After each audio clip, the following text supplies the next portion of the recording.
Um, we're at a point of as one correspondent says, a T. We're at a point of a decision here. What's going to be?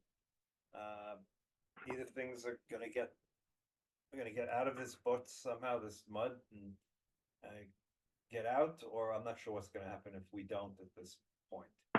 I wrote last night, and very true. The difference, I described what happened Friday morning and Saturday morning, 2 times in a row that I appeared at the same time on the shows on I-24, and just happened to be with the same additional person, different correspondent, but the other guest was the same person, a former head of the Sayeret Matkal. And Friday we were both incredibly depressed, especially when we spoke after being off air. We weren't exactly positive on air, but off air we were particularly depressed. And Saturday morning we were suddenly had a level of optimism. That optimism somewhat tempered, to say the least. It wasn't like everything was wonderful, but at least there was a potential light at the end of this tunnel. And that was the Biden speech. And the Biden speech, which laid out the quote unquote the Netanyahu plan. And by the way, that's what it's being quoted here in terms of the families of the hostages are all calling it the Netanyahu plan. And Biden was very smart when he gave it. He said it's the Israeli plan, which makes it much more difficult for Netanyahu to claim it isn't. And it was also, at least for a few hours, got us positive publicity. For the first time in a long time, all my push notifications, the New York Times, the Wall Street Journal, you name it, Washington Post, et cetera, were all Israel puts forward the far-reaching ceasefire proposal. So at least for a few hours, we had positive press in most of the world, at least the Western world. The issue, of course, is that, as expected, the moment, Netanyahu responded twice during Shabbat to the proposal with powerful statements of not endorsing it, but not denying it. Of course, once Shabbat ended, Itamar Ben-Gvir and Bezalel Smotrich both came out with statements that said, if you accept this plan, we will bring down your government. One or two of the Likud ministers agreed with them. And Netanyahu is going to have to decide. He'll have to decide to go with Smotrich and Ben-Gvir, isolate us totally in the world, get himself indicted by the ICC and everything that comes with it, or take the Biden plan, as imperfect as it is. It's a terrible outcome for Israel after 8 months of war, but it is what it is because we lost this war on the first day of the war, and we did not succeed in doing the things we needed to do in order to win the war. So accept where we are and build for the future. Will he choose that? Nobody knows. Nobody knows. Biden outed him by presenting his own plan in a way that he can't go back on it. That's, it's a well-known well-known aspect, character of Netanyahu, to basically say one thing and do something else.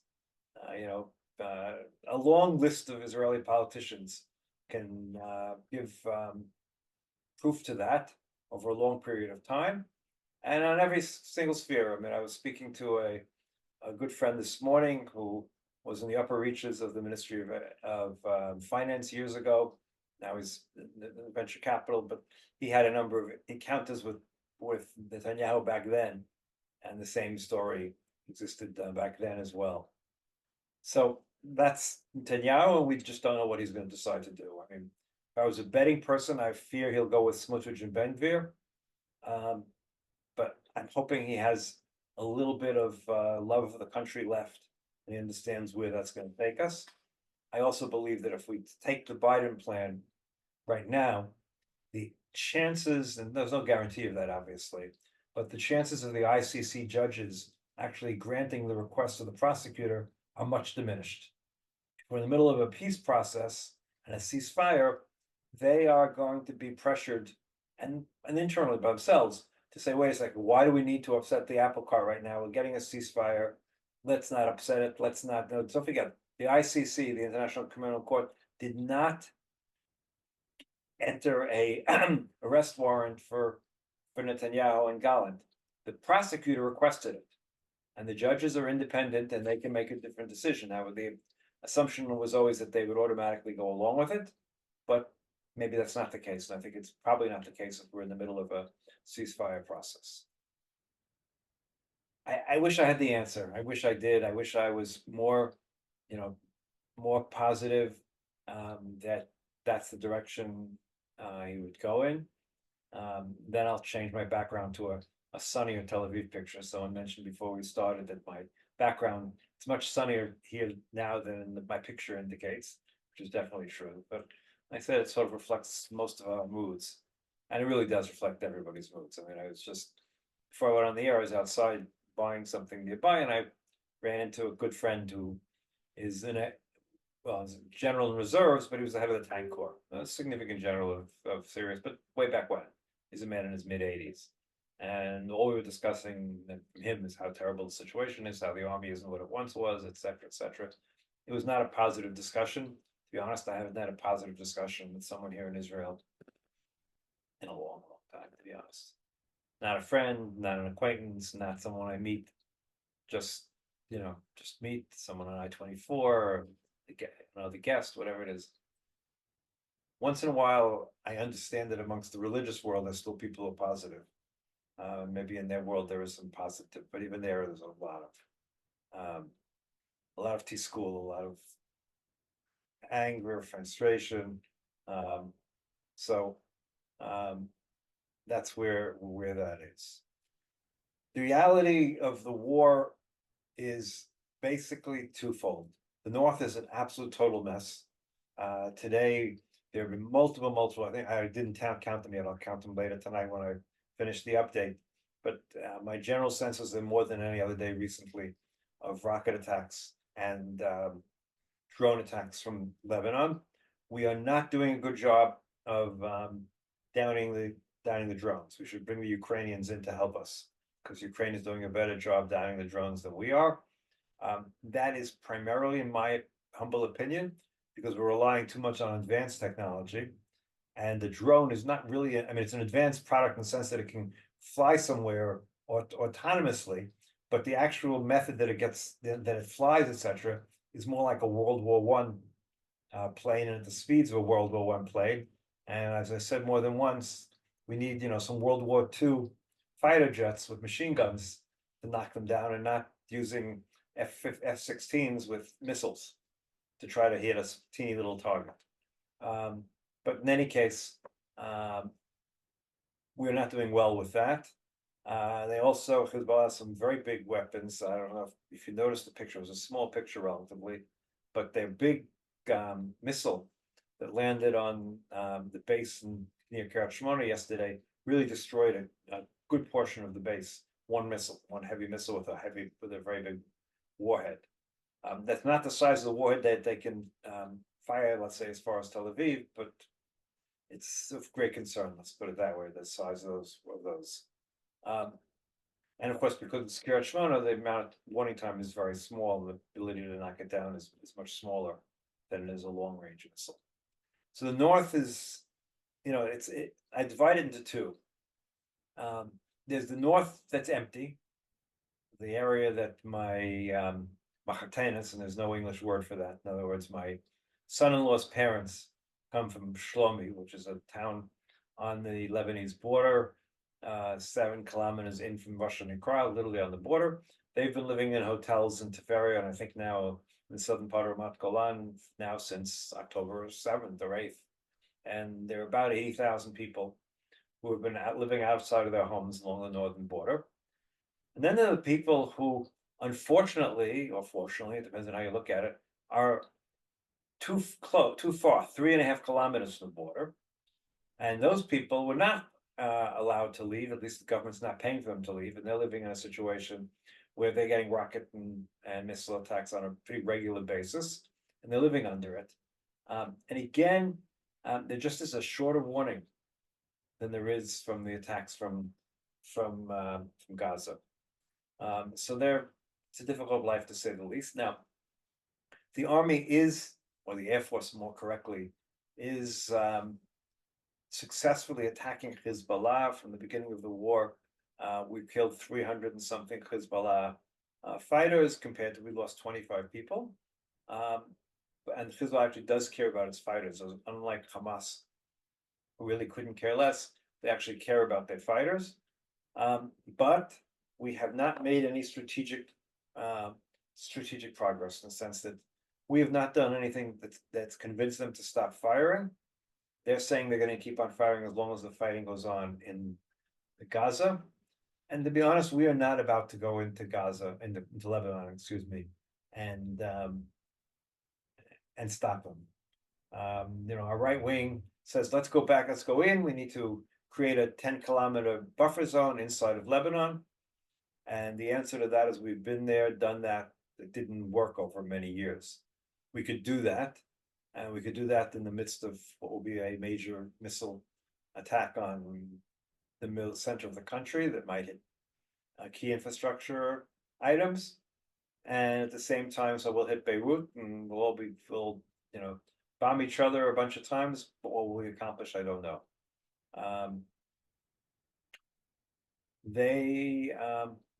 They're less afraid of us than we had thought, let's put it that way. So situation in the north is very bad at this point. There's no two ways about it. There are whole parts of the north that are empty of people. The north used to primarily, the biggest industry they have is tourism. And nobody is going to the north. I mean, I'm not even talking about right along the border. No one's going to Tzfat, which is a big tourist town. No one's going to any of those areas. Nahariya is a tourist town. Even Akko had two attacks today. No one's going there on vacation. So they're really hurting. And because of the way the situation is set up, those people who are within 3 kilometers of the border are theoretically getting enough compensation for the government. Those people further away are not getting the compensation that they should in order to make up for the fact that their livelihoods have been interrupted. So that's where we stand with that. In Gaza, so we've moved into Rafah carefully. We did not do quite the massive campaign that Israel might have been planning to do. It's much more careful. We've taken the whole area of the border area, which is called the Philadelphia route, which has always been important to try to stop the smuggling. We've gone into the center of Gaza. We're going after targets that we have intelligence that people exist there. I have always, if you remember, have lowered expectations of any big deal in Rafah. We made this big deal in Rafah. Once we get to Rafah, we'll get rid of the last few battalions of Hamas. The only problem is the last few battalions of Hamas, except for the ones that are in the center camps, except for the ones that have now reconstituted themselves in all sorts of different places. So we're killing Hamas, but we're not destroying Hamas. And so that's why I very much favor the plan. If there was a reasonable military plan that would say in another month, even another 3 months, we could at that point totally destroy Hamas and somehow rescue our hostages, I would say, okay, let's go for it. But there is no such plan. There's no such plan that exists if after 8 months, we've only succeeded in rescuing 3 hostages in 8 months. Then we have to assume we're not capable of rescuing these hostages at this point.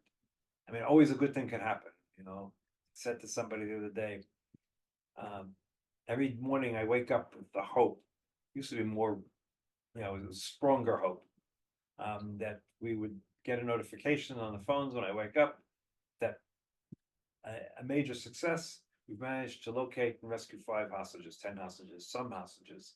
Instead, basically, it's waking up in the morning and seeing, when in Hebrew, hutar l'pirsam, we're allowed to announce the fact that this soldier or that soldier died yesterday in fighting in Gaza, North Gaza, South Gaza, whatever it might be. We finished the action in Jabalia. And now we've moved the battalion out of Jabalia. And I assume, from what I understand, we're probably gonna go into another part of Gaza with those same troops, to places we've been before. So it's constantly going back to places we've been before. Um, it was 5 months ago, 6 months ago, I think I wrote that the daily briefings by the army spokesman are sounding more and more like the 5 o'clock follies in Vietnam. I don't know how many of you there are a few of you on this call who are old enough to remember the 5 o'clock follies.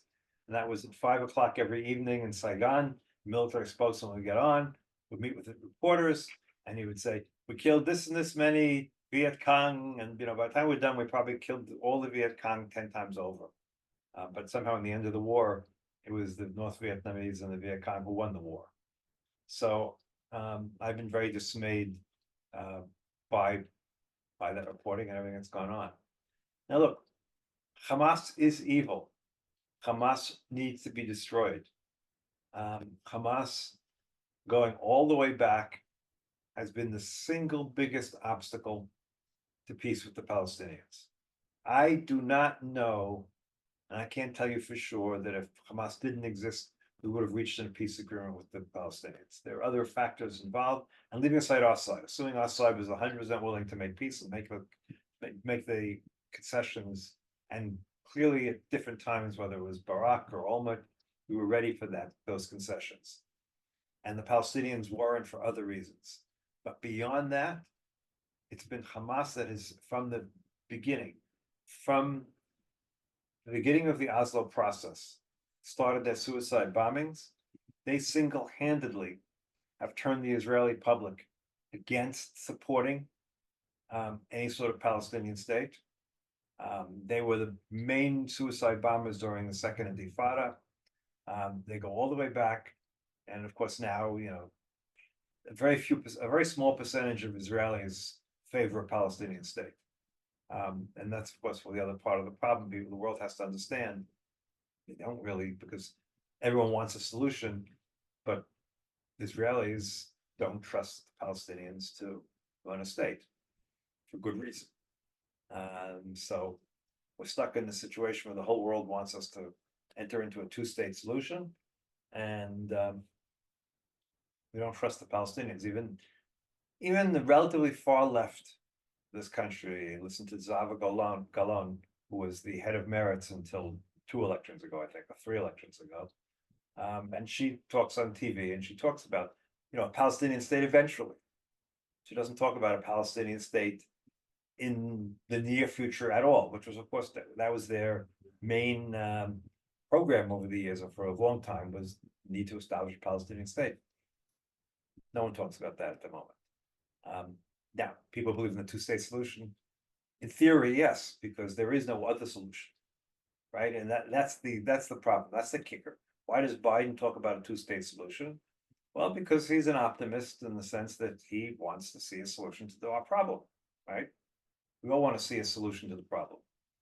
Unfortunately, two-state solution requires two parties to agree to this two-state solution. And so far, over this whole period of time, we have not seen the Palestinians agree to such a solution.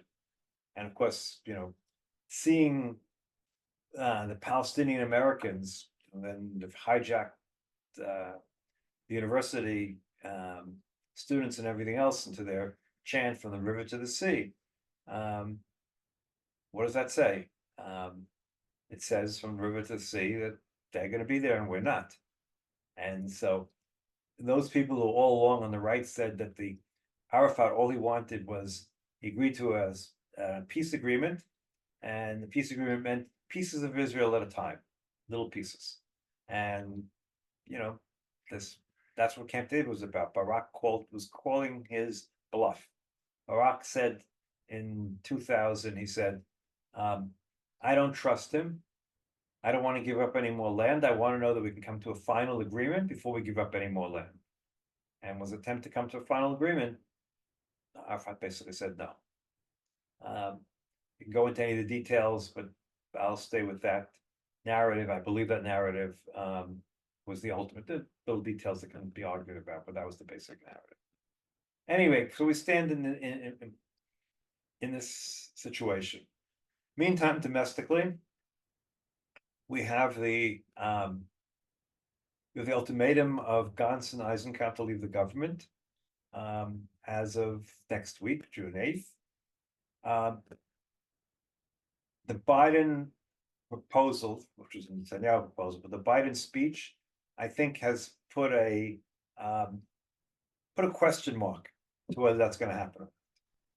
I think as long as there's a chance that Bibi will go with that proposal and will not walk away from it, Eisenkot and Gantz will remain. Obviously, the American administration very much wants them to remain because they're the adults, so to speak, and they counteract Ben-Gvir and Smotrich. Now, understand, I'm not a great fan of either of them, to be honest with you, and I don't think the War Cabinet has done a really good job, but that's a different story. I still rather have them than Ben-Gvir and Smotrich influencing the direction of the war. If Bibi doesn't go with this, then they will obviously leave, and then the streets will explode. Because right now it's a pretty clear cut. Till now, Bibi always had the excuse. Well, let me rephrase that. If Hamas gives an answer yes, and then Bibi says no, then the streets here will explode. Now, it could be a simple solution from Bibi's standpoint, and that's Hamas will say no, and that really might be the case. Hamas might say no to the deal. I think they'll say yes, but who knows? So if Hamas says no, then the emphasis is not, the responsibility is not on Bibi, and then we'll see what develops. They know they've gotten us stuck in this ongoing war, a war that's resulting in more and more of our isolation in the world, resulting from, I wrote last night about the French arms exposition that we've been disinvited to.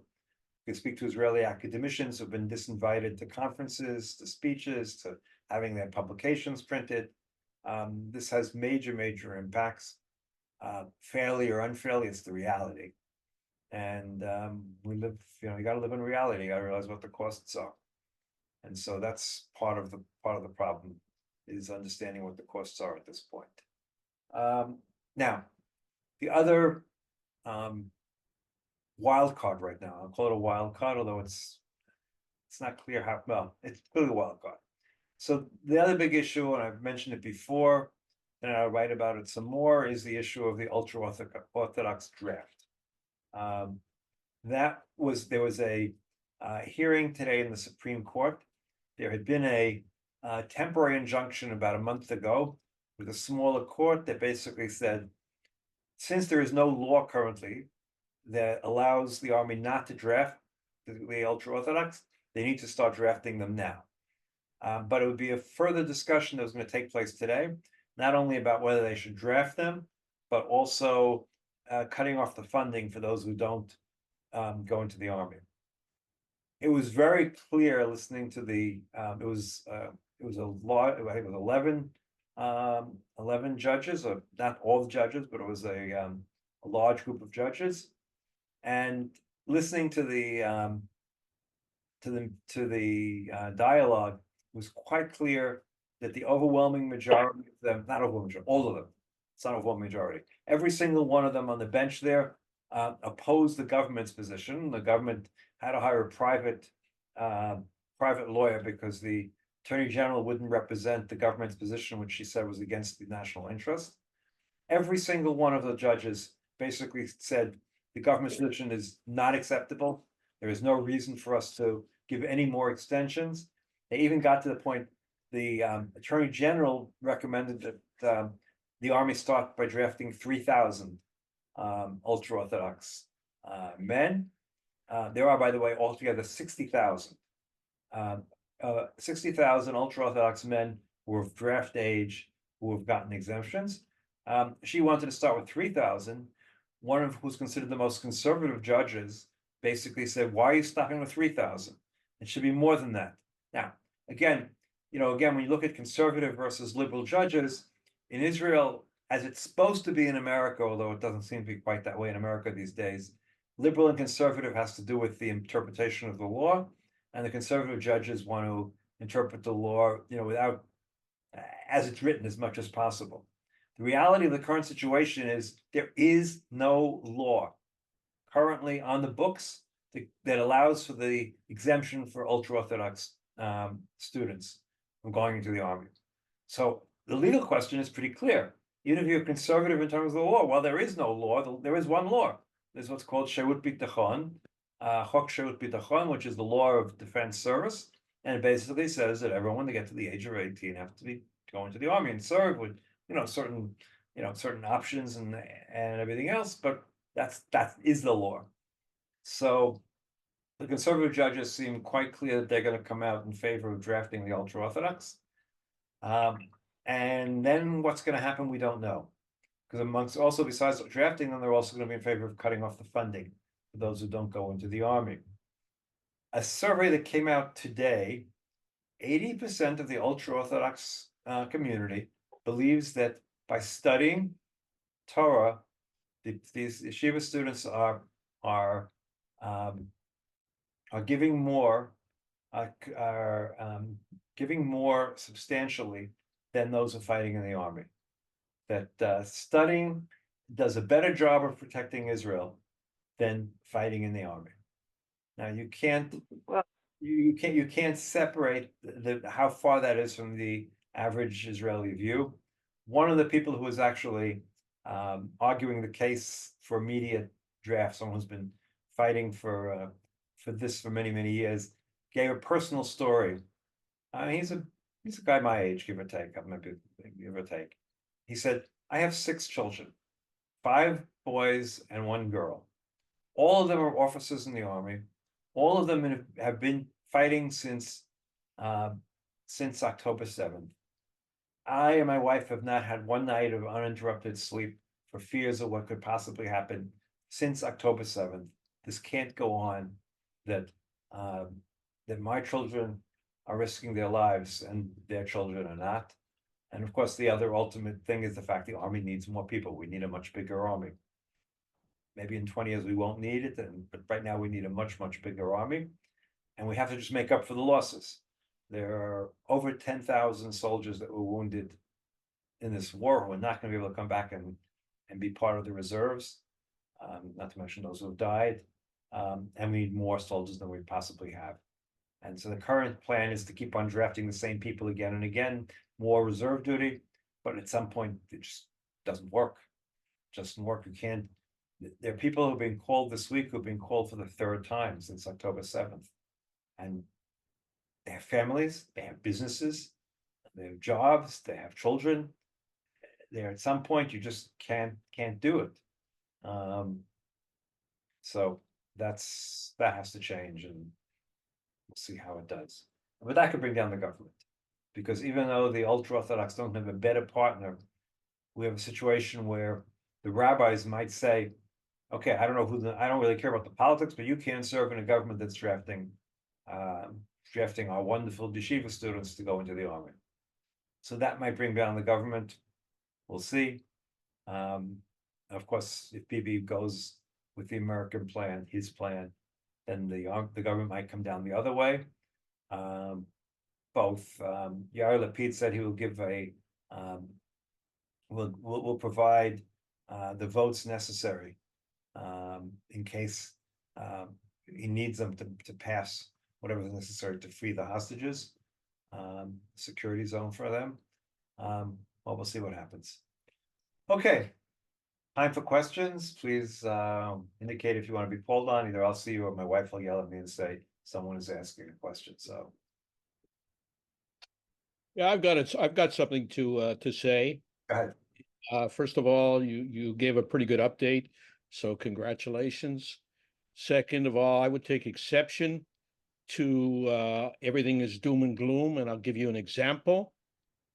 I have a lot of people coming from military background in my family, in my friendship circle, and one of the things that come out of this terrible war is that this current generation has actually stepped up and performed to the same level as the people that fought in the Six-Day War, in the war in 73, and subsequent wars. So that's a piece of good news. This is a pretty good generation that we've have now.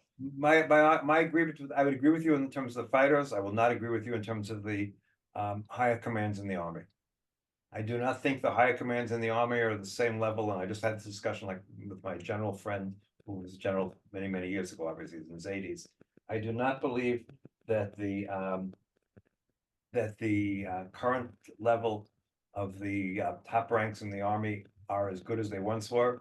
I think this war has been fought without the imagination that we've once seen. That's, yes, the fighters are as good as they ever were, maybe better.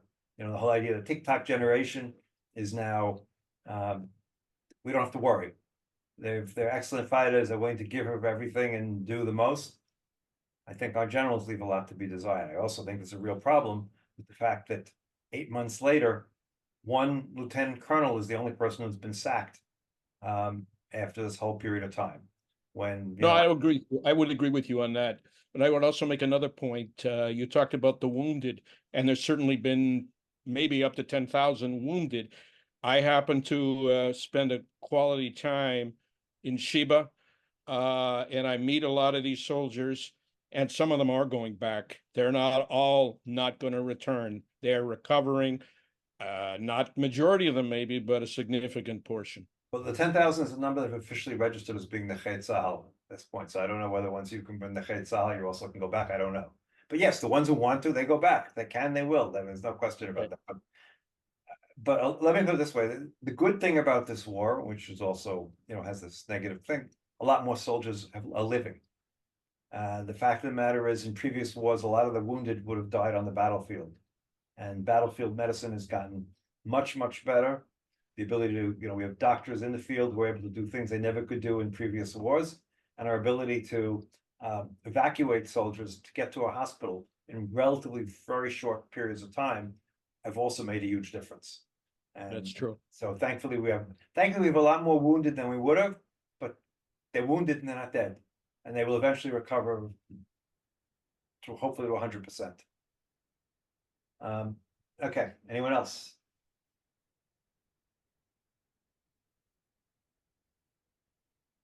Michael. No. Two-part question, unrelated parts. With the Rafah crossing, finding the tunnels, apparently they didn't want to embarrass Egypt. Were the highest levels of Egyptian military doing smuggling, or would Egypt be embarrassed because they couldn't find the tunnels at Israel? And then the other part is trivial, but in some of your daily reports, you write about this division went here, that division went there. From what my limited knowledge in America, an infantry division is about 10,000 men, an armored division is 3,000 men. I assume the numbers you're talking about when you say a division are much smaller, but can you elaborate? Yes, so the numbers are smaller. They're more in the 3,000 range than the 10,000. I don't think Israel has mixed arms divisions. We don't have any more an infantry division or an armored division, for better or for worse. Every division is a mixture of battalions of armor and infantry. And so I think it usually works out to be about 3,000. That's number one to that question. And to the first question, I don't think we really know. I think that fairly high levels of Egyptians have been making money off of the tunnels. Look, the smuggling into Rafah is something that goes back to the 19th century. Rafah was divided on and off all the way back to the 19th century between the Egyptian side and the Palestinian side, or whatever it was at different periods of time, between the British side, the Ottoman side. It was a fairly lengthy period of time that Rafah has been divided in various ways in various times. The smuggling obviously was of different kinds. Sometimes it was just to avoid the customs duty. They'd smuggle in cigarettes to avoid paying customs. Always a way to make money that way. So the people in Rafah have been experts at smuggling for a long, long time. Obviously, experts at smuggling, as you know, they also no doubt are experts at paying people off. And so I'm sure that lots of people have been paid off. If, do I know how high it's gone? No idea. There was a meeting today between the Egyptians, the Americans, and the Israelis, I think in Cairo. It ended about an hour ago. From what was reported, the Egyptians are still insisting that Israel leave the Rafah crossing before they'll allow the Rafah crossing to be opened again. But it's sort of irrelevant because whatever would be coming in Rafah is now coming in through Kerem Shalom, which is only 2 miles away. It's not like, the other side of the Rockies to bring stuff in. It's literally a 2 mile drive in order to come in from Kerem Shalom as opposed to Rafah. There's a certain significance, some symbolic significance to Rafah. But obviously, politically, Israel is not going to allow the Hamas to take back Rafah right now. It's not without a ceasefire agreement and everything else. And the Israeli government, for whatever reasons, or we've gone into them before, is not going to let the Palestinian Authority come in either. So we're sort of stuck in this this never issue when the issue comes to Rafah crossing at the moment. We'll see. Thank you. Anyone else?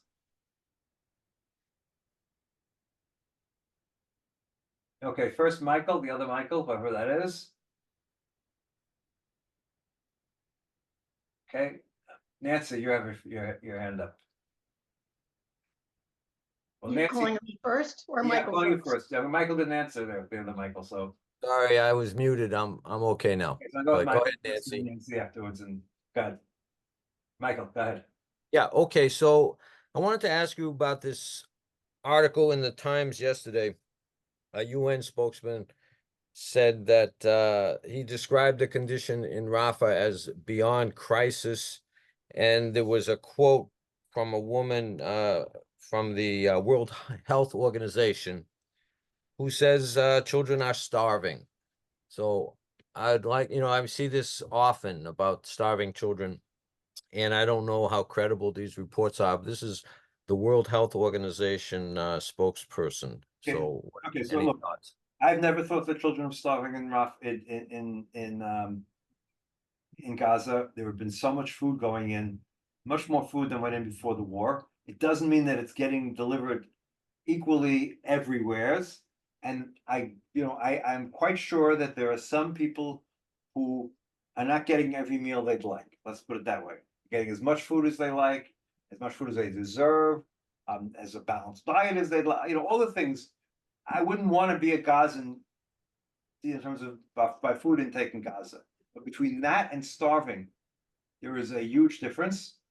And there is no basis, there's been no proof whatsoever of starving children in Gaza. If there were starving children in Gaza, we'd be seeing about them all the time. We are not. We're seeing some sick children in hospitals that could be sick from any one of a number of different issues. And if they're in the hospital already, they're not going to be starving because they're going to be getting whatever care if they're already in a hospital. And again, you have a problem that there's no independent sources. World Health Organization is getting its information from who? Not from independent people on the ground, from Hamas people who are giving them numbers and giving them information. The same with the UN. All the UN personnel in Gaza are all Hamas people, basically. So I am not saying I would not want to be a Gaza for a million different reasons right now. And I'm not saying the situation is great or wonderful, but I do not believe there are starving children. I don't know with the situation and individually in Rafah on the ground, but don't forget Israel suggested to all the people in Rafah to move.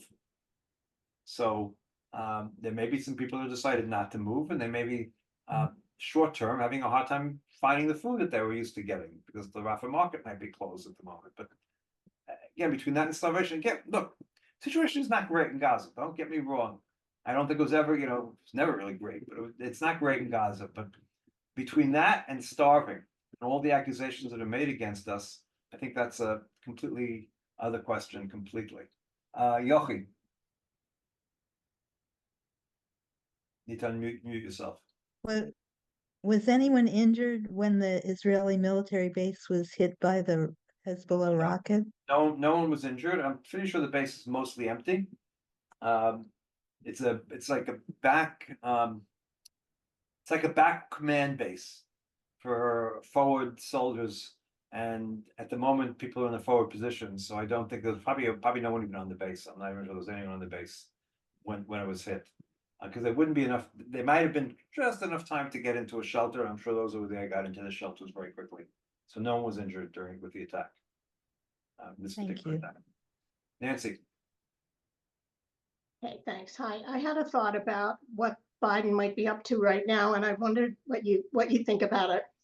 I'm thinking it's not a coincidence that Chuck Schumer finally signed that letter inviting Netanyahu to address the joint session of Congress. And I'm also thinking that Netanyahu won't come to do that unless he also has an invitation to visit the White House. So I'm just wondering whether they decided that there's no way to dislodge him right now. There's no 5 Likudniks who are going to defect. The situation's deteriorating in terms of Ben-Gvir, pushing the police to hassle protesters physically, including hostage family members. The North could explode at any time inadvertently. Maybe they decided they're not going to be able to move Netanyahu out of there, and therefore they have to give him, everything and anything personally they can think of to kind of drag him into doing the right thing, and then they'll like buffer him, if Ben-Gvir and Smotrich leave, which that would be great. I think that's my thought, that's what they're up to, and I wonder what you think. look, it's part of it. There's no question. There's no question in my mind that it's a bear hug. Smother them as much as possible. I mean, that was Biden from day one, was giving Israel a bear hug. So the answer is yes. It's also his, the way to say, if he says another reason to say yes, or let's put it this way, not to say no to Biden's proposal. And I think they understood that. They understood that what, they now really wants to speak in front of Congress. So he gets the publicity here in Israel, and everyone sees, oh, look how great he is. He's speaking in English again. And so politically, this is the most important thing for Netanyahu. Netanyahu's plan from the very beginning was never accept any responsibility. I'm not responsible for anything. And just hang in there. And slowly people will see his wonderful English, and people will return to the great leader. It's working a little bit. Those people, his support has gone up. Not enough to get reelected at the moment, but who knows? So I think that I agree with you that part of the plan was a bear hug for Netanyahu, in the hope that this will help allow him to come. Look, you have the Republicans who are going to up to no good in any case regarding to Netanyahu. They were going to invite him to embarrass Biden if they could, and by making it bipartisan, it becomes much less of an embarrassment. Let's put it that way. What he's going to say, I don't know. His last visit was a disaster. It helped him politically in Israel, but it was a disaster strategically.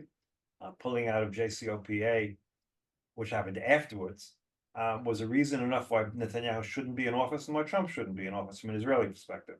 The decision to pull out of JCPOA was the worst strategic decision Israel has made.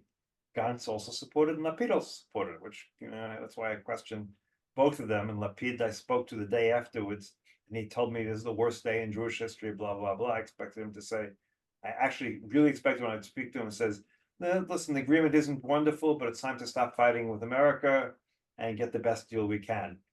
He didn't say that either. So my opinion of Lapid on that day went down. And strategically, there's no question. We look back that was a terrible disaster, because the biggest problem with the JCPOA was its sunset. So instead, we self-sunsetted it 5 years early. I mean, there was no logic in what they did. But leave that part aside. So we'll see. I hope he doesn't do too much damage when he comes to America. I hope he's tries to be bipartisan. Maybe he'll have to answer some questions from the Israeli press at that point too. It may actually happen. I don't know. He hasn't given he hasn't met directly with an Israeli interviewer now since before the elections, if not before. He's had these press conferences where he answers one question, which he manages to deflect, and he hasn't had one of those now for 2 months. So, but he's met with all the U.S. media. It's very interesting. Okay, anyone else?